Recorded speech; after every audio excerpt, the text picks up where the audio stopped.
Alright, I'm not gonna say hi, but we'll see if this makes it into the last video that I recorded, or if this is just one big video, so I'm not gonna say hi or bye.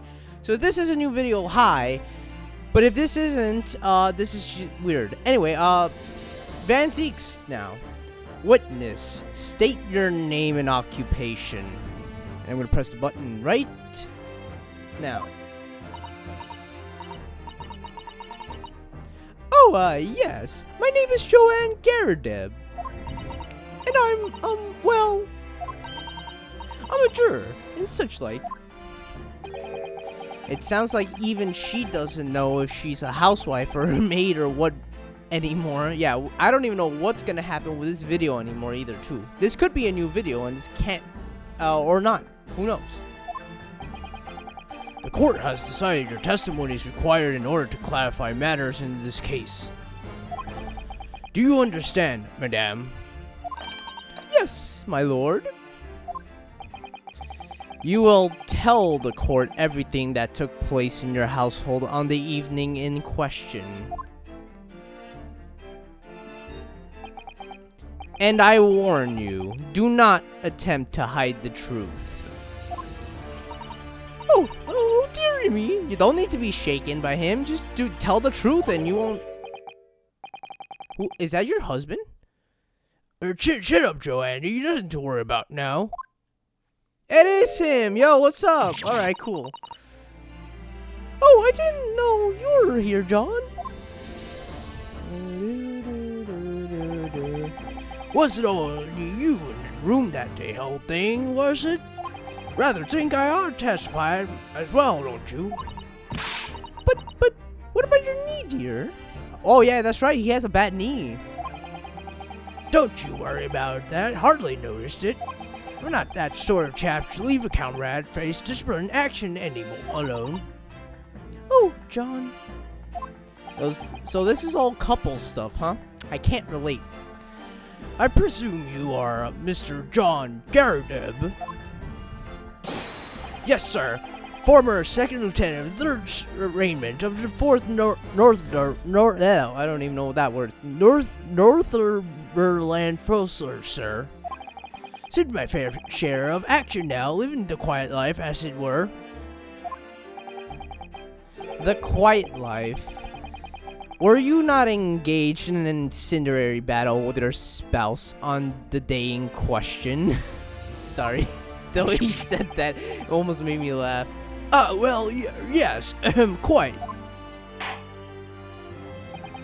I believe this may represent the first in the proud history of the British court.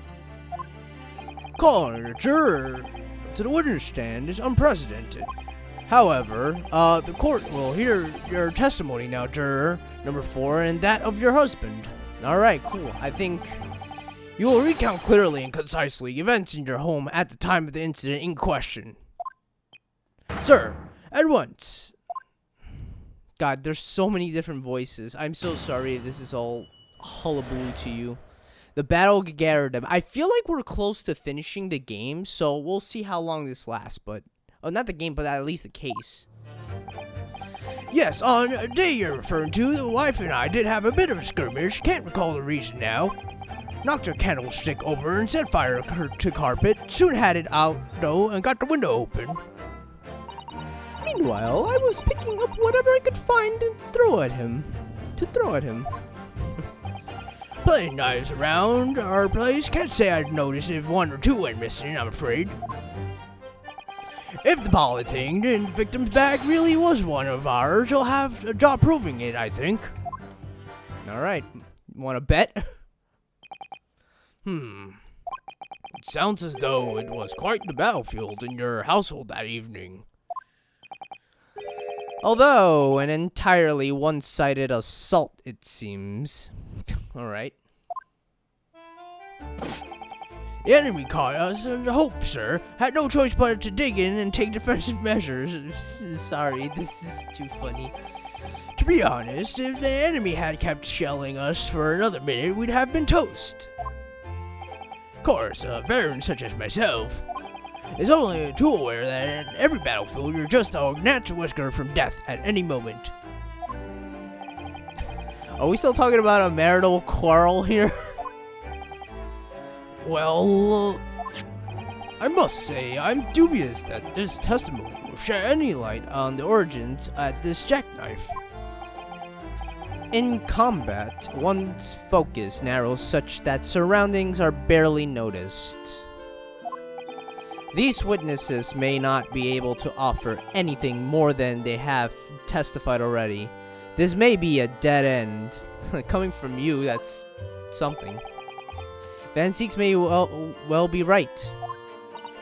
Well, whatever the chances, we only have this last cross-examination to uncover the truth, Mr. Naruhodo. So you know what that means?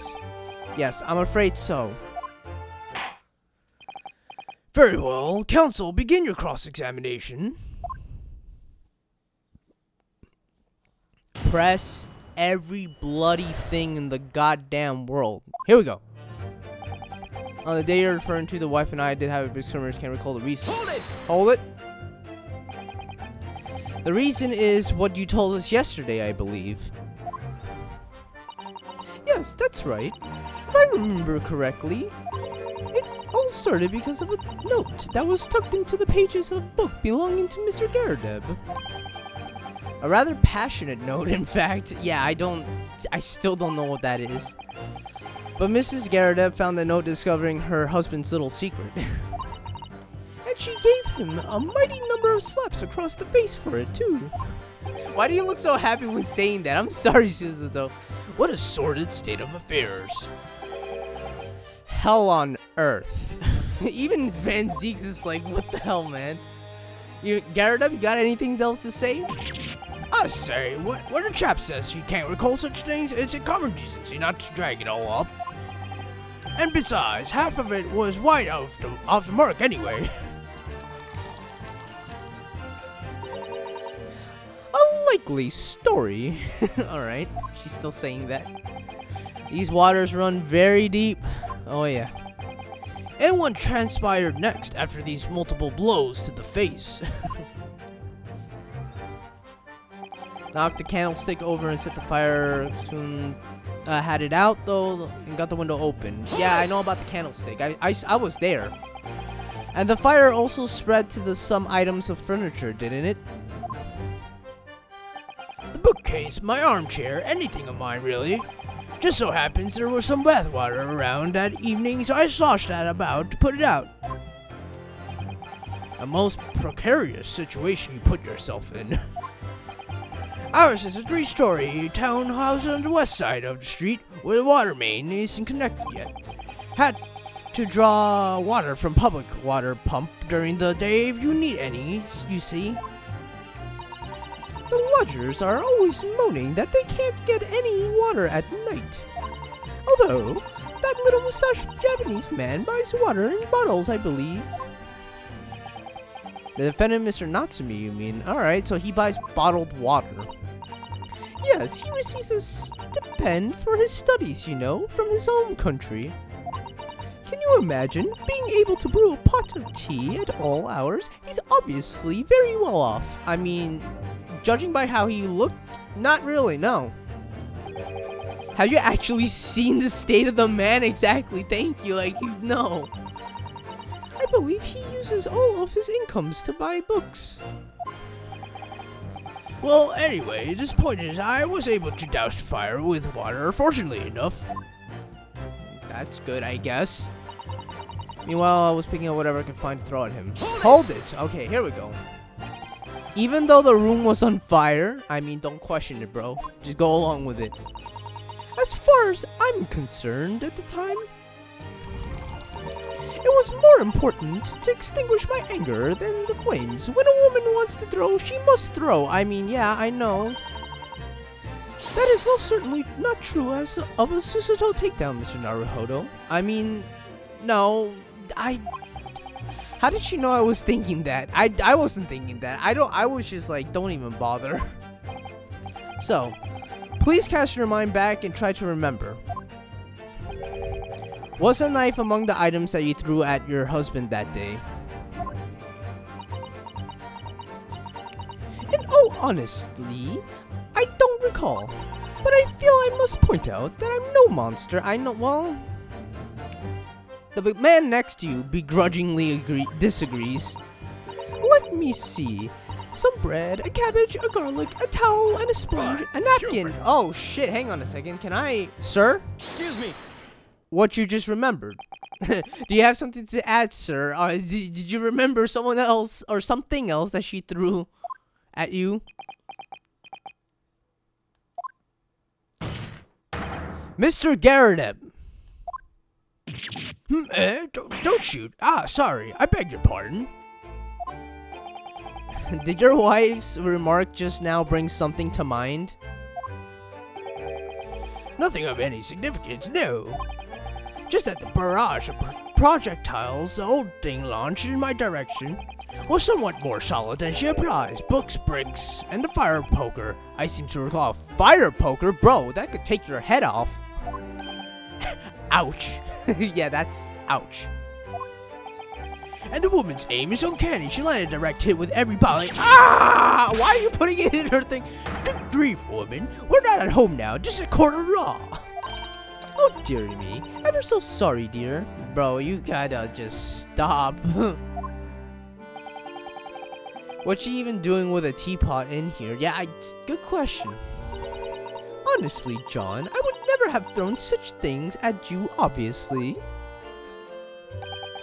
Well, take a look at this, then. How do you suppose that happened, Oh, the pipe. I was wondering how that happened. Your pipe, sir?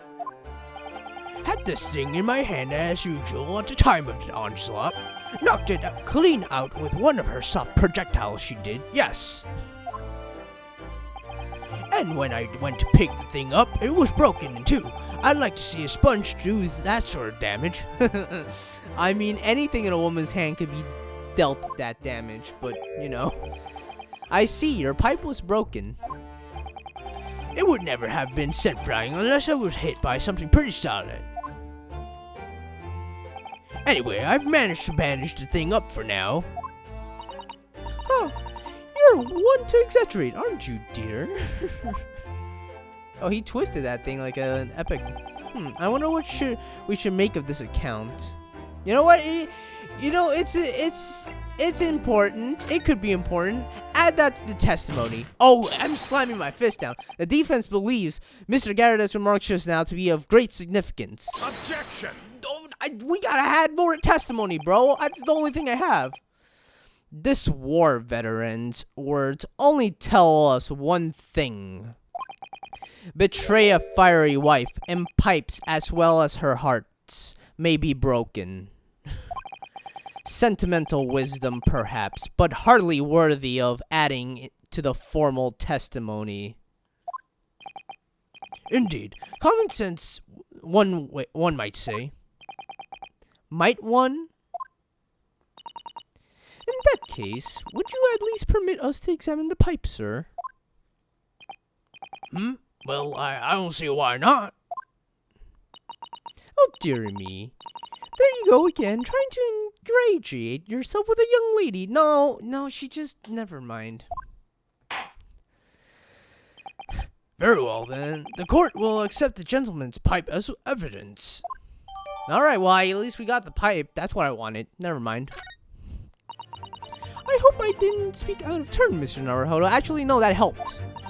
I was just feeling rather disappointed for you that your request was turned down. Oh, no, it's fine. Yeah, it's fine. Thanks to Susato-san, we have some new evidence to work with. We should examine it carefully. Oh, when they say that, you gotta examine the shit out of it. Well then, thank you for that rebuttal, Mr. Garrideb. Now, if we could return to the crux of the matter. What can you tell the court about the knife used to attack the victim?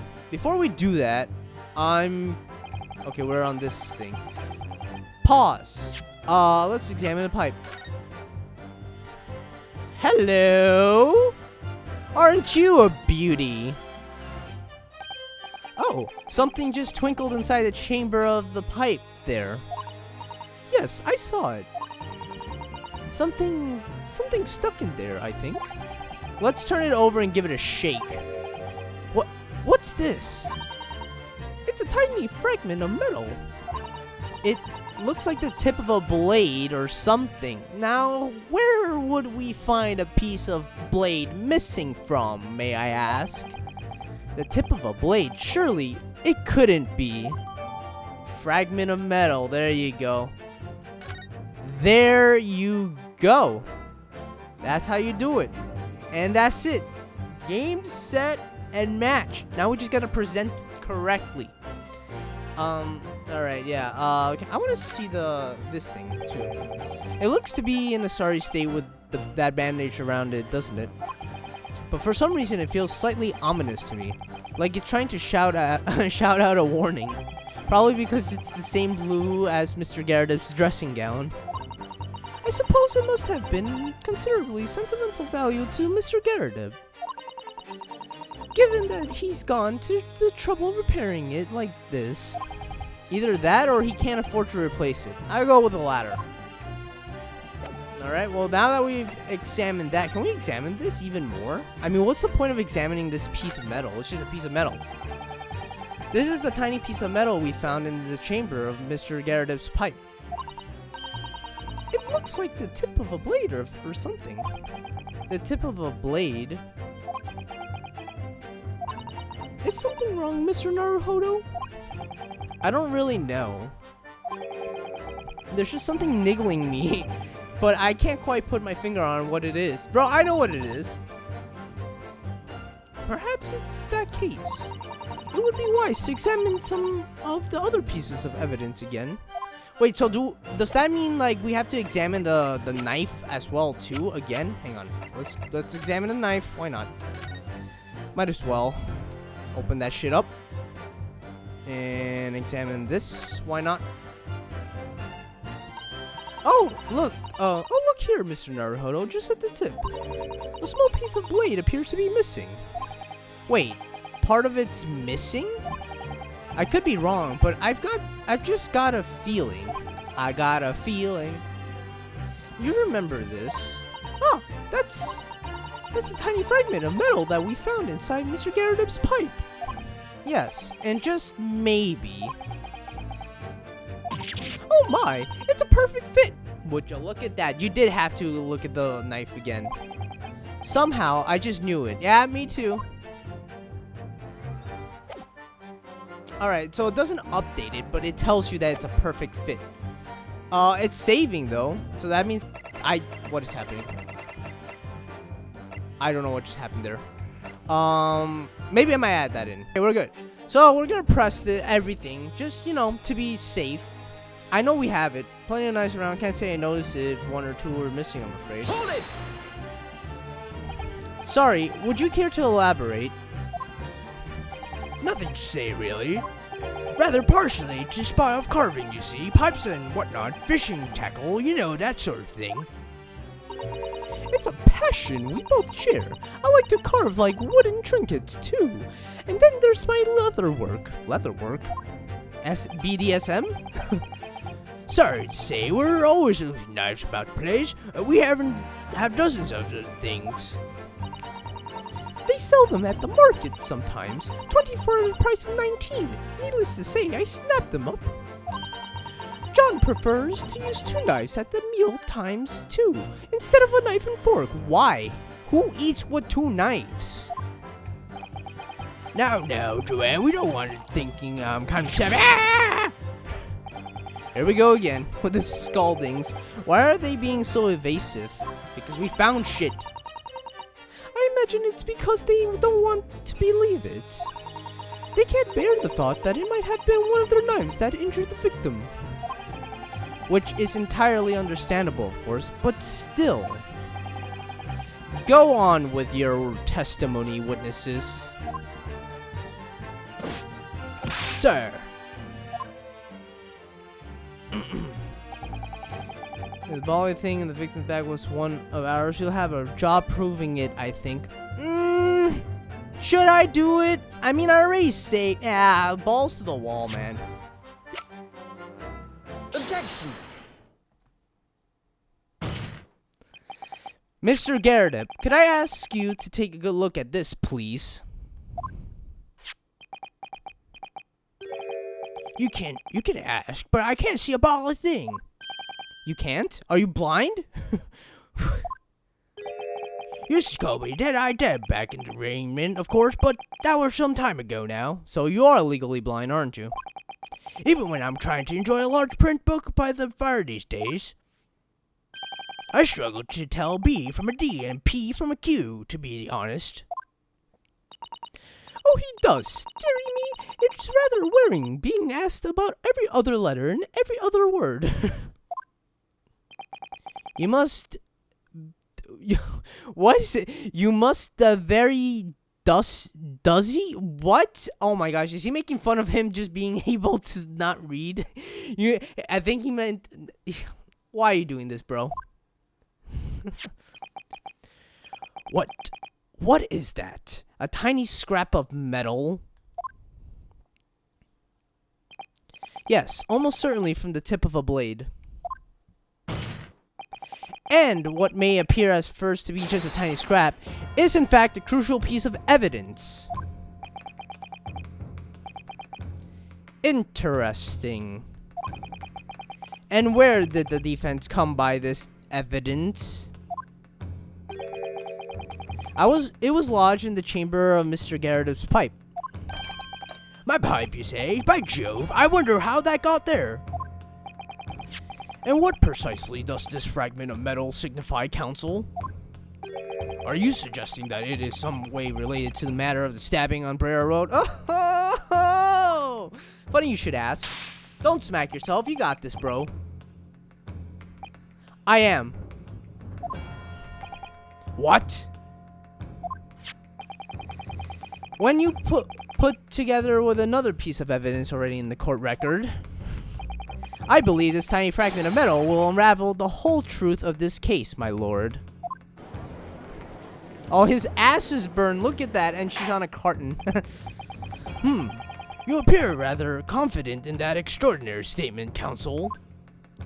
Very well, then. Present the pertinent evidence to the court. Oh, I got you. What evidence, when paired with a fragment of metal, allegedly reveals the truth of this entire case? Game, set, take it. Take that! This is the knife that was found in the victim's back. If you look closely, you will see that there is a small piece at the tip of the blade that is missing. A common issue with the inferior blades sold in unsavory street markets. Criminals who use them regularly leave the tips lodged in their victims' bones. And what of this particular knife? No doubt its tip has suffered a similar fate now, languished somewhere near the spine of the victim. Objection! Oh! Almost got you there, though. No, that's not the case. Oh, he doesn't even make a noise. He's just like, what?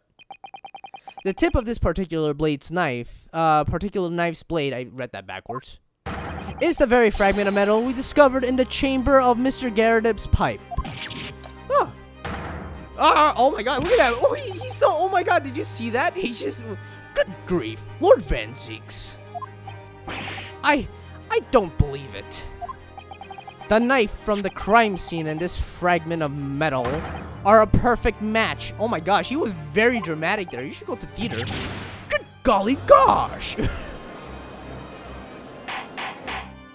Order! Is this some sort of Eastern sorcery? No. It's a sleight of hand trick, by the way. This is no magic, my lord. This is a miracle. What do you mean a miracle? A miracle? So Van Zieks has figured it out, has he? Counsel, explain this extraordinary coincidence at once. Yes, my lord. The crucial point we have to ask ourselves here is, when did the fragment of metal find its way inside Mr. Garrideb's pipe? Something that was clarified for us in the most recent witness's testimony.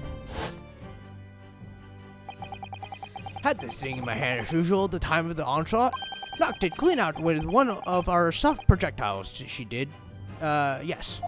It would never have been sent flying unless it was hit by something pretty solid. Oh, now you're jittering. He's freaking out too. Oh dear me. During the argument between these two, that occurred just as the victim was on the pavement below. Mrs. Garrideb flung this knife at her husband. However, the knife missed Mr. Garrideb, instead striking the pipe in his hand at the time, which caused the tip to break off, of course. Good lord! Yes, and that is when the tiny tip of the blade found its way inside Mr. Garrideb's pipe. The chances of that are 1,000,000 to 1. And yet there's no other credible explanation for how the tip of the blade ended up in your pipe. Then, after losing its tip, the knife ricocheted off the pipe and flew out of the open window. Ah!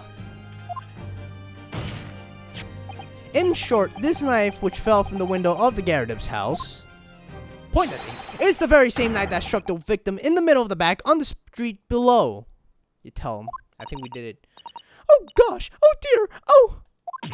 No! Poor you guys. It was an accident though, and they're fine. What are we doing? Van Zieks, come on, buddy.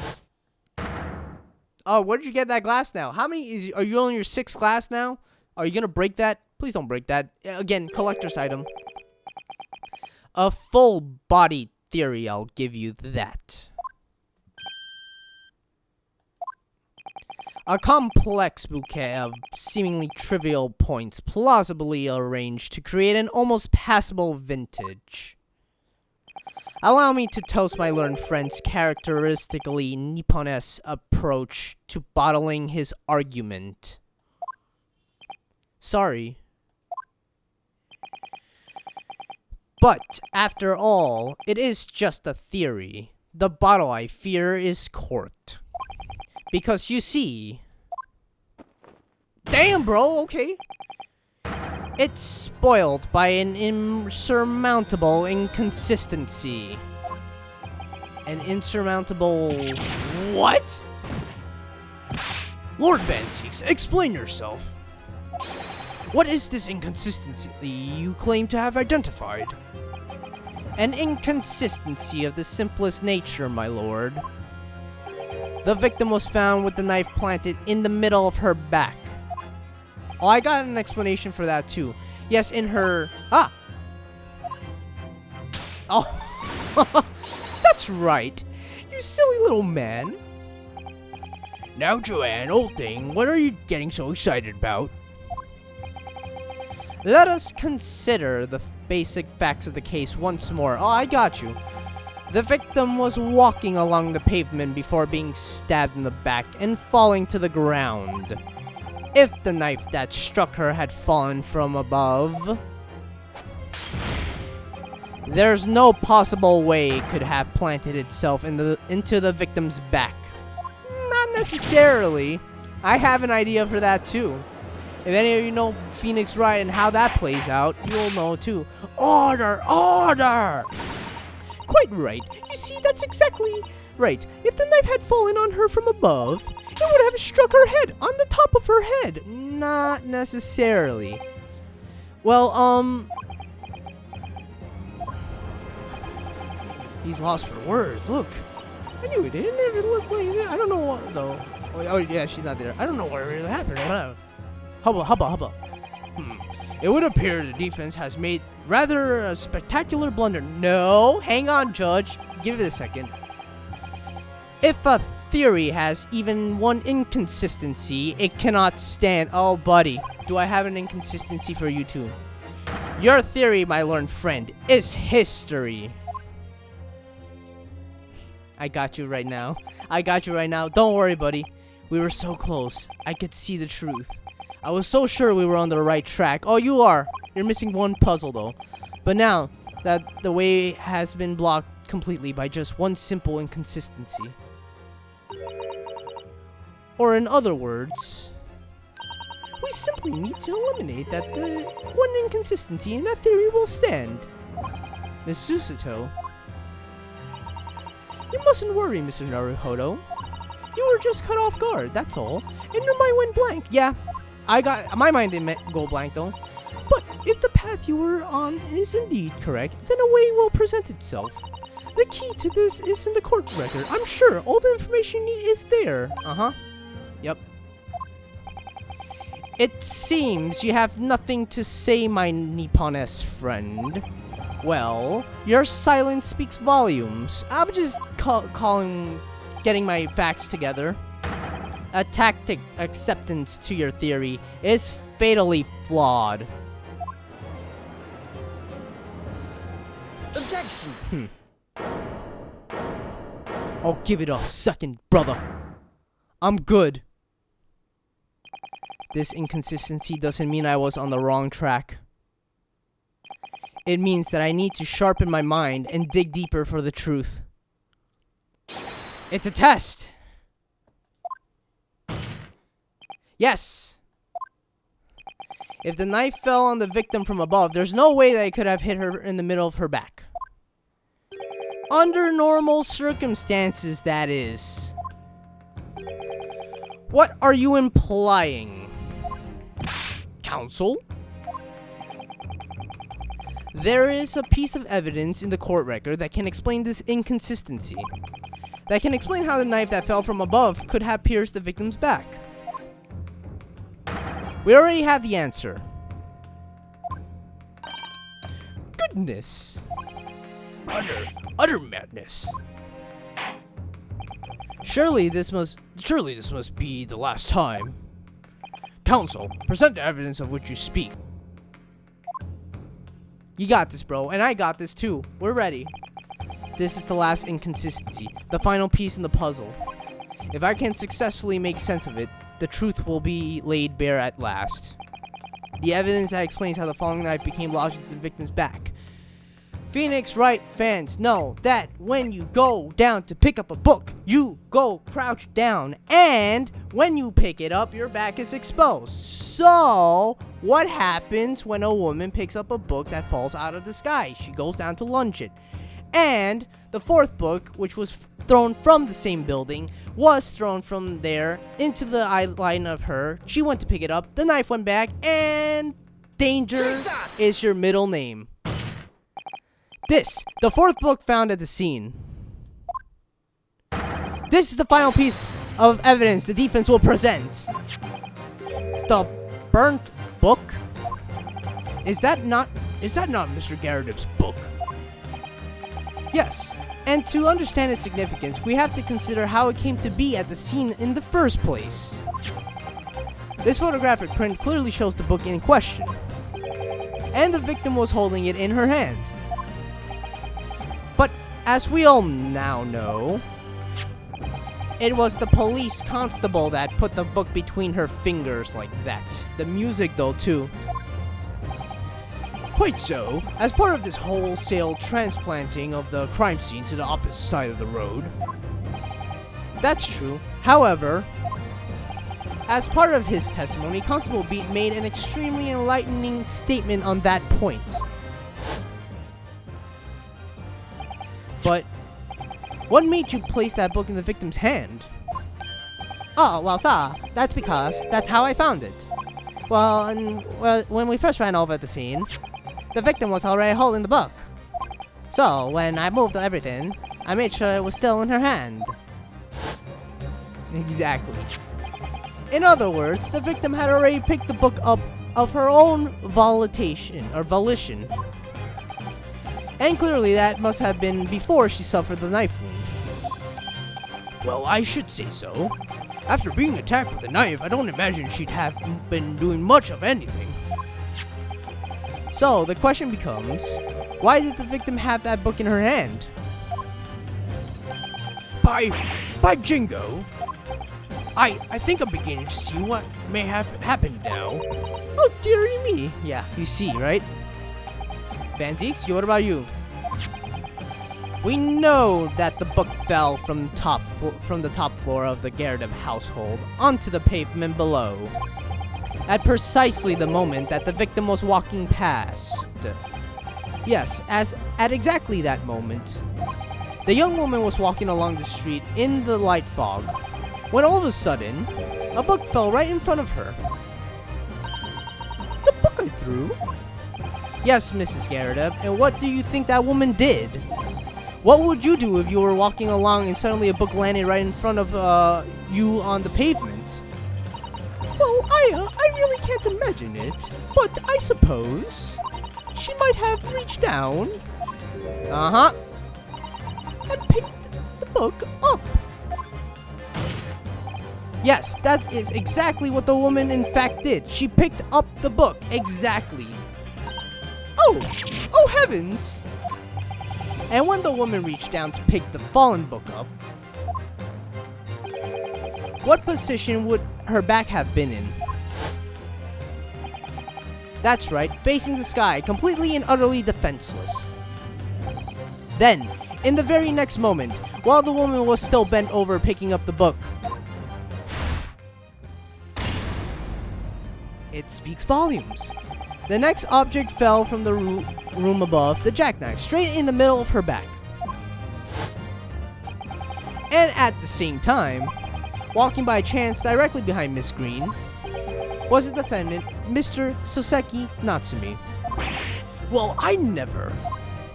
It appeared to Mr. Natsumi that the woman simply collapsed on the floor. In the dark and the fog, he didn't see the knife falling on her from above. Ah!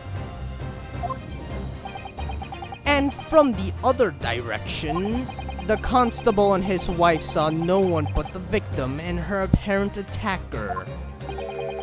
So there never was a real culprit to run from the scene in that first place. No, this was nothing more than a series of unlikely events that culminated in an unfortunate accident. And that is the real truth behind this case. I did it. We did it. It's done. It's over. We've done it.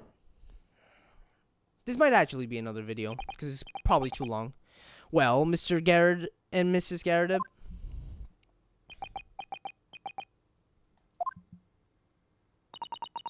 the very first time you showed me that knife, I had my suspicions.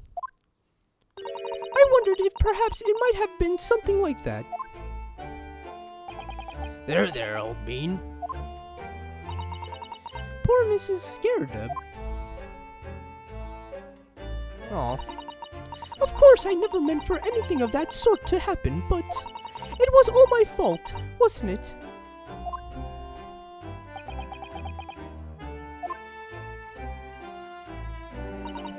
I take full responsibility. I let my anger get the better of me. I threw that book. And I threw that knife as well.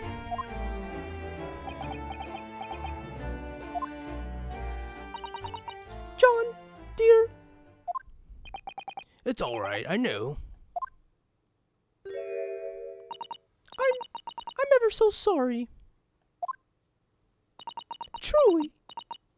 I'm sorry! Aw. Don't collapse. Oh. Aw. Oh, come on, buddy. You got this. Even with your leg, you got this. You got this. You got this. Hold it. Hold it. He tried. Well, there you have it. And thus, the conclusion of this case. Damn. Lord Van Zieks, what news of Mrs. Garrideb? She's been taken to the infirmary. It would appear that today's events had left her in an especially flustered state. However, I believe she will recover in due course. There is no cause for concern. Yes, unbeknownst to themselves, they caused what could easily have been a terrible tragedy. They shall have to prepare themselves for the consequences of their actions. There is some good news, however, my lord. I have just had word from the hospital where the victim is being treated. Her condition is improving steadily, and the doctor believes she will regain consciousness soon.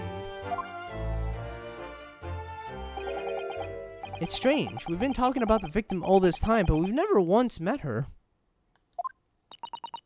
How wonderful. The woman is out of danger, it seems.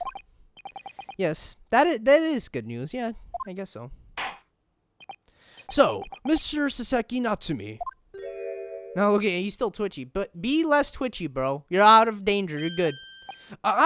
Yes. On behalf of my fellow countrymen, I would like to take this opportunity to beg your pardon, sir. I mean, that's a big oops, beg your pardon, sir. You came from your distant eastern homeland to study our great British culture, and have been repaid with immeasurable kindness. Please accept our heartfelt apologies.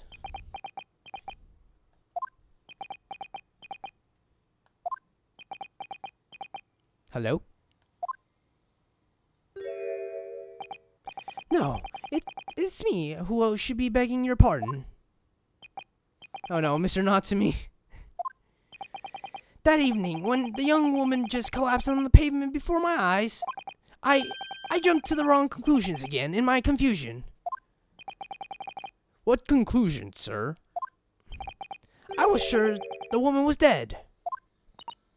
Yes, Constable Beat said the same thing, didn't he? He thought that she had been killed too. I suppose she must have looked completely lifeless. I mean, that's kind of morbid. It's been about a year since I arrived in Great Britain now, but I still can't get used to life here. I can't relax. I'm sure there are evil spirits lurking in the fog, like they're haunting me. Poor Saseki-san. His imagination really has got the better of him. Yes, poor man. So when it happened, I thought the young woman had been taken by the fog spirits. I should never have dropped my books like that and run away. I should have called for help, for a doctor, for the police. Instead, I've managed to create a rift in the relationship of trust between our two empires. Well, and for that, I'm truly sorry.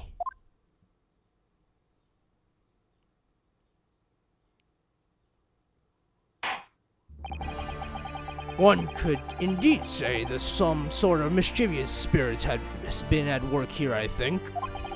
One that created a chain of unfortunate mishaps. We were befooled by the spirit and led to false conclusions.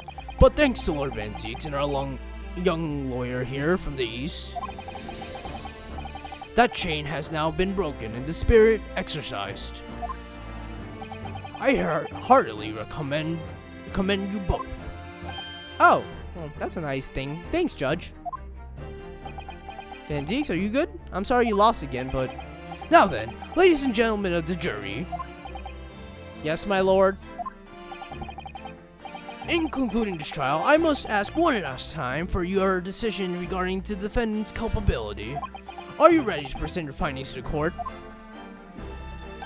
As the foreman of this jury, I can assure you we've reached a fair and just conclusion. I do declare the truth can be extremely cruel at times. Well, I didn't suspect the woman next to me, that's for sure. Sitting in here for old bean, well, this when she's out of action, you know, but I know what her decision would be. Does this mean I'll finally be able to get out of here and start working? Well, it's about time. Sorry, bro, you get back to your wife. I say, I'll have a corker of a story to tell the grandchildren when I get home, won't I? Very well, ladies and gentlemen of the jury, I hereby demand your final decisions. Mr. Foreman. Not guilty. Not guilty. Not guilty. Not guilty. Not guilty. Not guilty. Thanks, guys. 1, 2, 3, 4, 5, 6. Let's go! We did it! We've done it! We've done another case!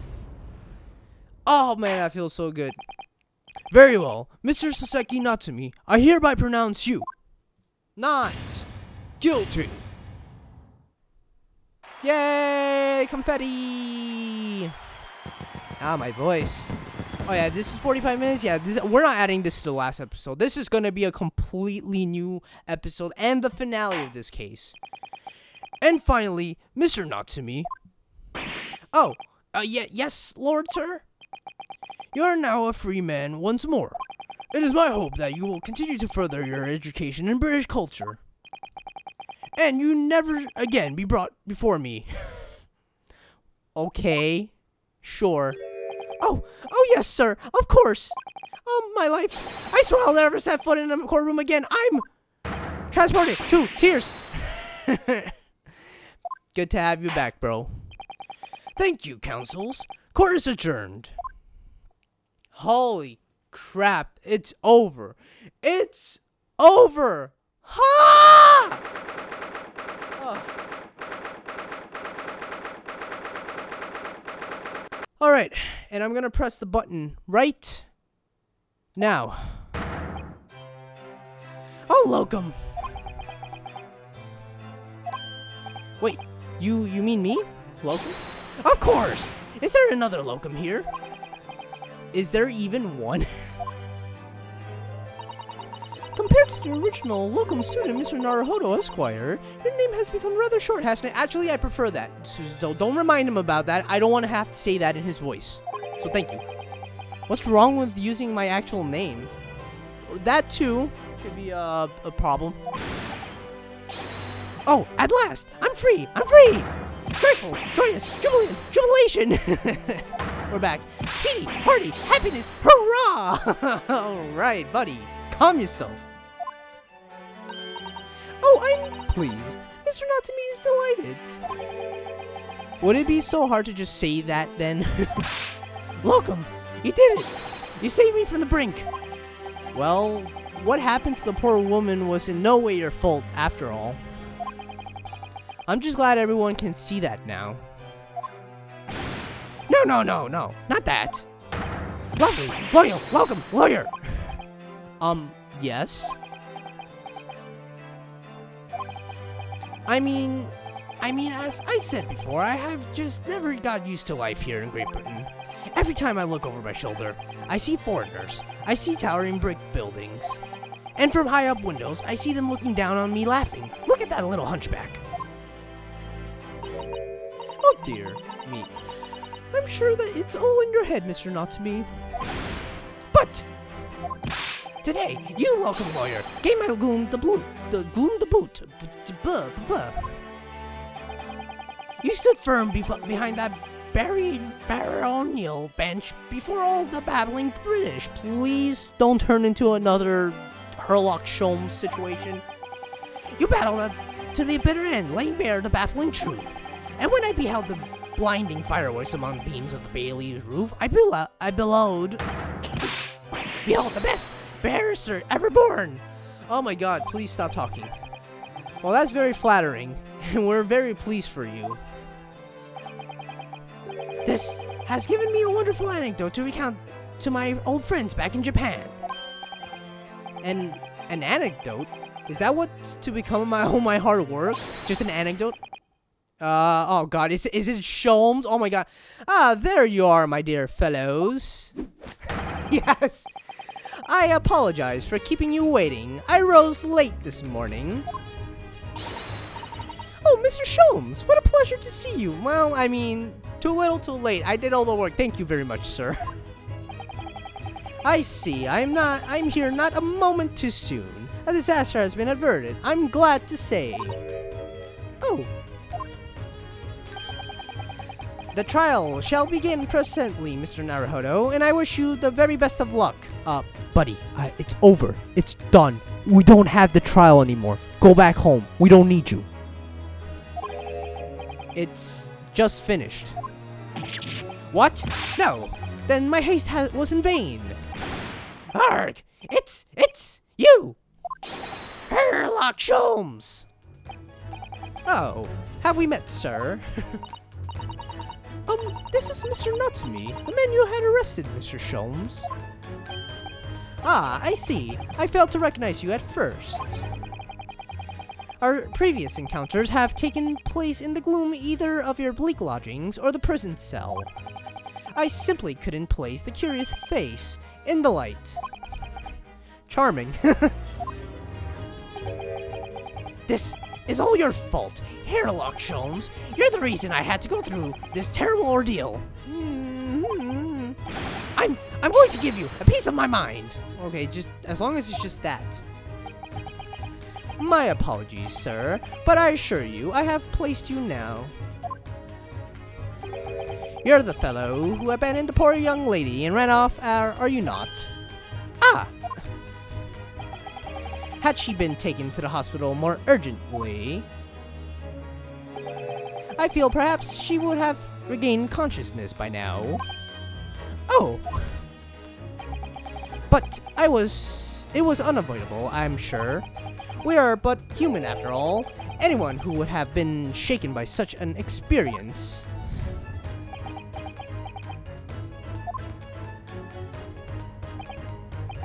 I do feel very bad about how I behaved.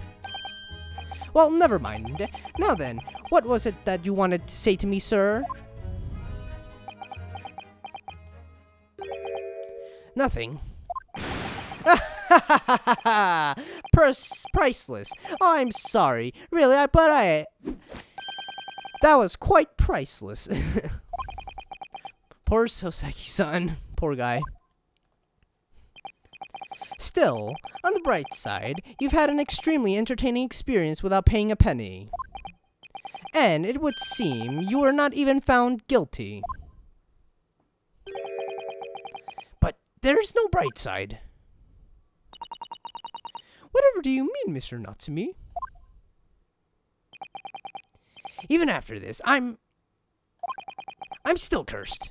By the spirits, and not by the Reaper! Ah, Lord Van Zieks. I haven't forgotten, you know, what facing that man in court means. Even if you're found not guilty, you're still doomed.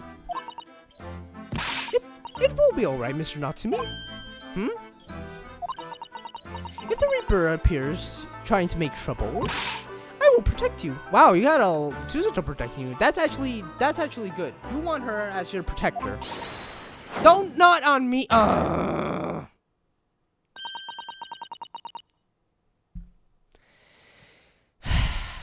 With a perfectly executed Suzuto takedown. Why me? Much as I like being turned on my head, a bit of warning next time. Warning might be nice next time, Suzuto. And I fade into oblivion. So, Mr. Natsumi, what do you intend to do now?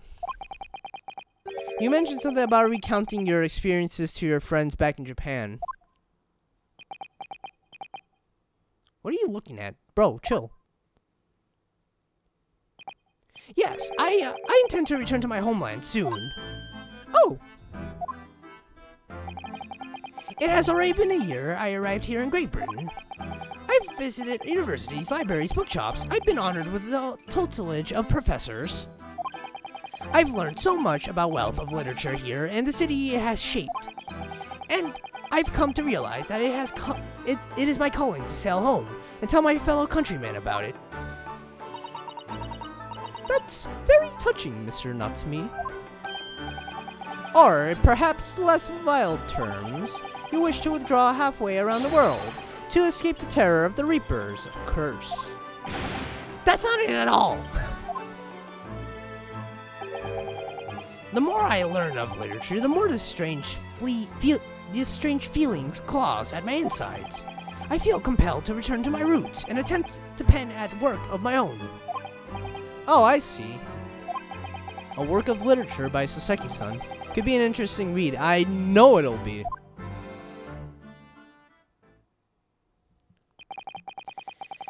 And what about you, Miss Suzuto, and yourself, Mr. Naruhodo?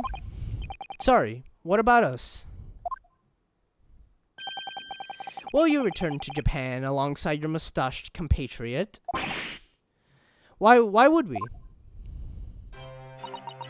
A week has not been passed yet. Since we arrived in London.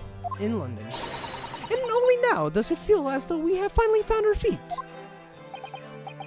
And you are accommodated in a hotel at a present, are you not? That's right, but we need to find lodgings before it bankrupts us. I've calculated we can only afford another 10 nights before our entire budget is exhausted. Well then, you can take my lodgings. Oh, the windowless room? I'll take my chances elsewhere. But what it lacks in windows, it more than makes up for with a floor and a ceiling and walls. Great. Fantastic. Sounds like every other house in the world. And of course, I'll be happy to leave behind the cursed evil spirits. Oh my, an evil spirit. Oh yes. It tries to suffocate you while you sleep. It's an infallible wake-up call. Well, think about it if that's alright. Perhaps I can offer a more welcome alternative. Would you consider taking a lodging with me? Really? Well, a vacancy has conveniently presented itself. Though it's up in the attic, I might add. Are you sure it's just a storage loft? I spoke with the landlady this very morning on the matter of price, and Iris is cleaning the room as we speak. Oh yeah, Iris. We forgot we met her. You must come at once. I presume we have no luggage to speak of. Oh, this is simply wonderful. What an honor to be invited to taking lodgings in the Great Detective's office, the office's attic. I think you're a little bit too excited for the attic. I'm too overcome for words. Aw, okay, I won't make fun of her. She's so cute and adorable. So suggesting we look elsewhere is out then. Then it's settled. Iris will prepare a welcome dinner this evening, and you must come to Mr. Natsumi. I insist. I don't know what to say, but thank you, and yes. Wonderful. Then I'll go and complete the paperwork for your release, your formal release, Mr. Natsumi. It shan't take long. Somebody's happy. I mean, she's sleeping with Herlock Sholmes, not in the same room, in the same bed or whatever, in the same household. I mean, get your mind out of the gutters, you nasty people.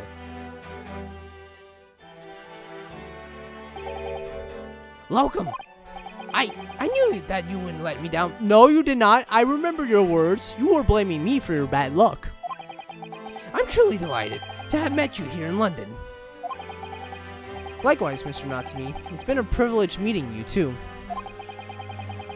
It's a shame that we're going to have to say goodbye so soon.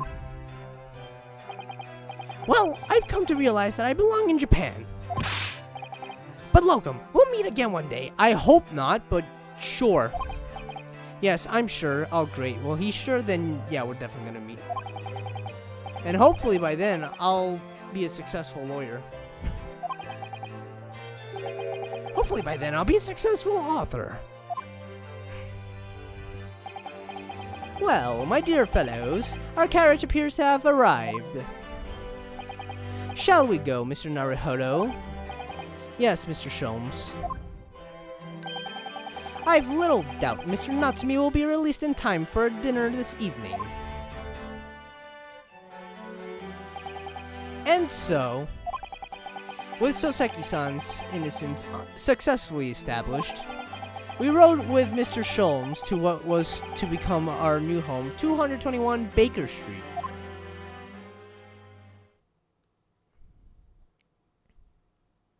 Look at that! Oh, look at that, our room. That's wild. 20th of February, 4:41 p.m. The attic room. It's just called the attic room.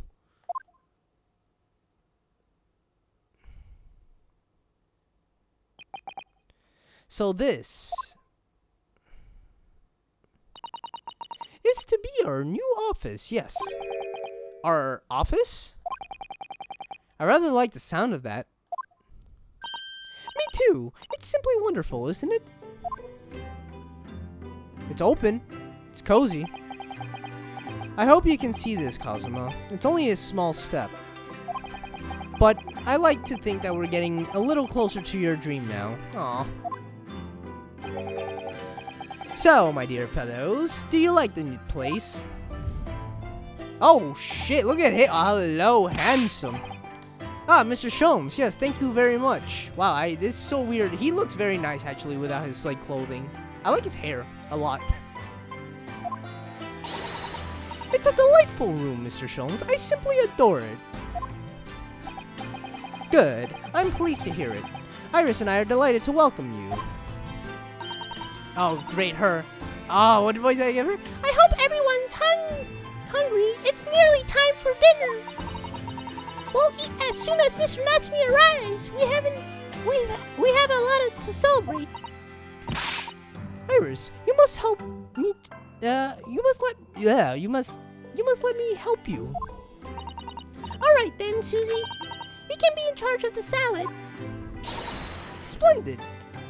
I mean, the salad isn't much work. He's literally cut up cabbage and that's fine. Please get out of my sight. I don't want to voice you. Okay, thank you. No offense, Iris and Suzuto, but I'm done with voices. So, Mr. Naruhodo, how does it feel to have your own office in the capital? It's very exciting, actually. I can't help wondering what adventures awaits us. Those were precisely my sentiments when I first established my office at these premises. Until I discovered the dark truth about the city of London, that is... What? Sorry, what? London is a glorious place full of wonder and opportunity, prosperity and mirth. But the brightest of lights casts the darkest of shadows. Shadows? What do you mean? Well, I believe you're well aware of the murkiness that lies behind London's facade already. So, once again, Mr. Naruhodo, Thanks for bowing. welcome to London. What a welcome party.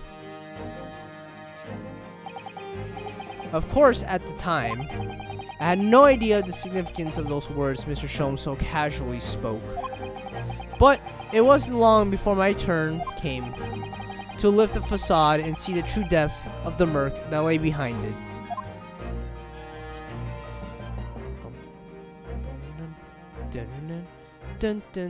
And so that was case 4 of the Great Ace Attorney. Save my current progress? Hell the fuck yeah, I will. Next time on Let's Play the Great Ace Attorney, we start the final episode. The adventure of the unspeakable story. Thank you guys so much for watching. And next time, we shall go into the depth of the Hound of the Baskervilles. I guess that's what that is. Jesus, okay. Anyway, thank you guys so much for watching. You guys are great, and bye. Can't believe it. I'm almost done. That's awesome.